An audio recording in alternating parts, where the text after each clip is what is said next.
Dear doctors, मैं doctor Iqbal मंजर मोहम्मद फिर से आपके सामने केस लेकर हाज़िर हुआ हूँ जो 11 साल के बच्चे का है और उनके पेरेंट्स उनको साथ लेकर के आते हैं मेरे पास।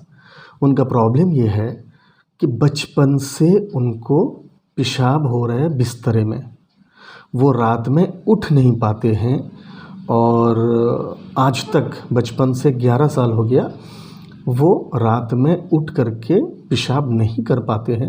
रात में 1 बार, 2 बार, कभी 3 बार वो बिस्तर ही में पेशाब कर देते हैं और वो पेशाब का क्वांटिटी बहुत ज़्यादा होता है और बहुत ही बैड स्मेलिंग। उनकी मम्मी का कहना है कि इतना बैड स्मेल होता है, इतना हॉरिबल स्मेल होता है कि मेरी नींद टूट जाती है, मैं जाग जाती हूँ और मुझे नींद नहीं आती रात में। मम्मी का कहना है क्योंकि मुझे ये परेशानी लगी रहती है कि अगर वो बिस्तर में पेशाब कर दे तो सारा कपड़ा वगैरह मुझे धोना पड़ेगा।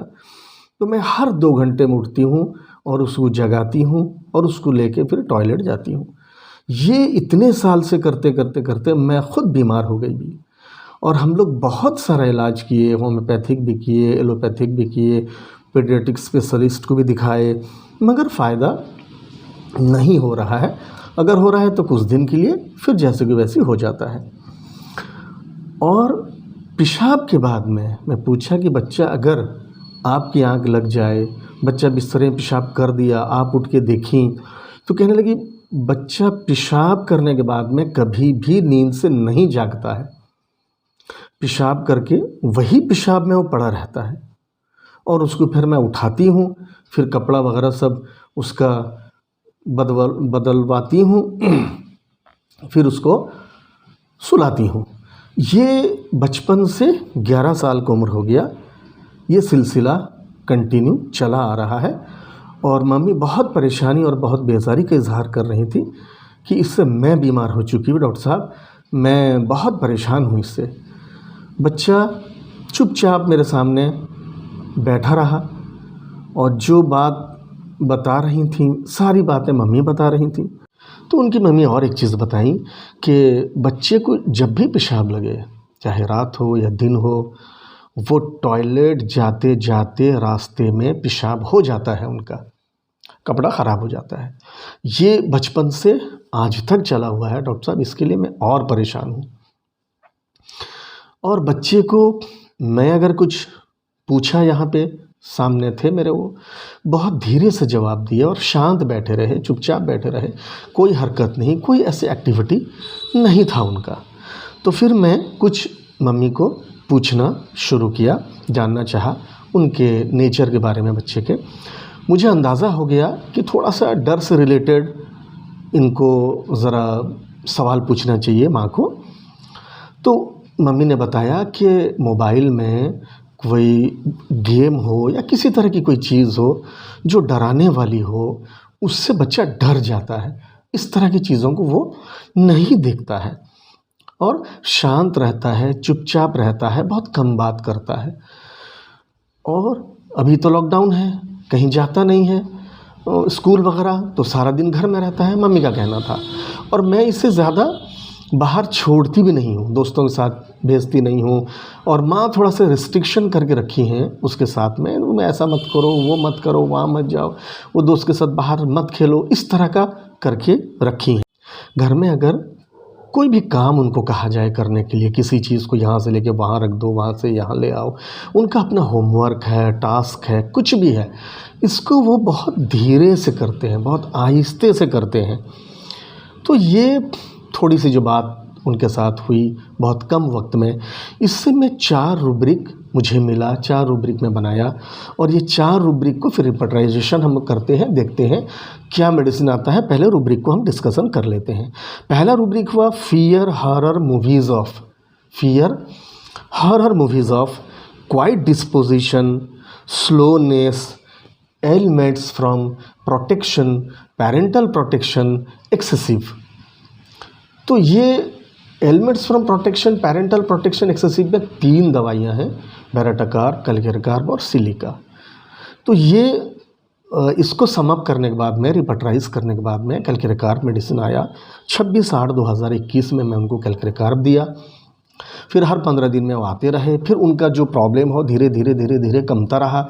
जैसे रात में मम्मी ना उठाएं तो कंपलसरी वो पेशाब कर देते थे।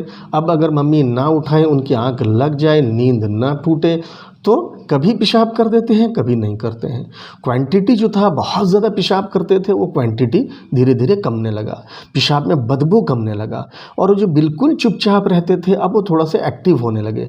मम्मी के साथ बातचीत, थोड़ा सा एक्टिव, जो स्लोनेस था वो उनका ख़त्म हुआ। धीरे धीरे वो एक्टिव हुए। मम्मी को मैं समझाया था कि थोड़ा सा आप उसको बाहर खेलने दीजिए, दोस्तों के साथ मिलने दीजिए। वो थोड़ा सा बाहर जाके वो करने लगे। इस तरह का धीरे धीरे चेंजिंग उनका होता रहा।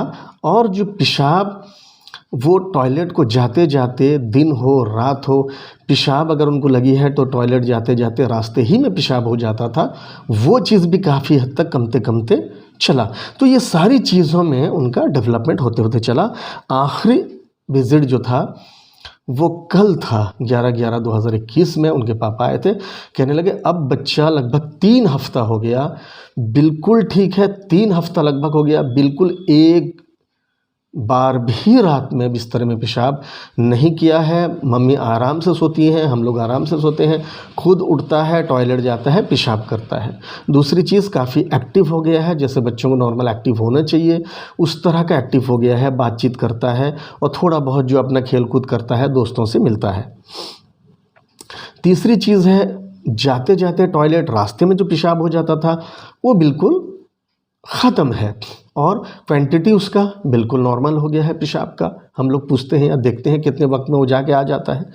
बदबू बिल्कुल ख़त्म है। पेशाब का स्मेल जो है वो बिल्कुल ख़त्म हो चुका है। बच्चा बिल्कुल ठीक है। ये लगभग 3 हफ्ता हो गया, काफ़ी खुश थे वो। तो अगर हम लोग सिमिलिमम तक पहुँचते हैं तो फिर इस तरह का मिरेकुलस रिज़ल्ट होता है, जिससे बहुत ही कम वक्त में बहुत बड़ी बड़ी बीमारियों से बहुत अच्छा फ़ायदा होता है, बहुत परमानेंट रिज़ल्ट आता है। तो कैल्क्रेकार्ब जो है ये भी एक काफ़ी बड़ी दवाई है। इसमें लगभग सिर्फ माइंड में 1300 रूब्रिक हैं। इसे हमें अच्छे से पढ़ना चाहिए, समझना चाहिए। जो डे टू डे प्रैक्टिस में जिस तरह के रूब्रिक्स हमारे पास आते हैं, पहले उनको देखना चाहिए।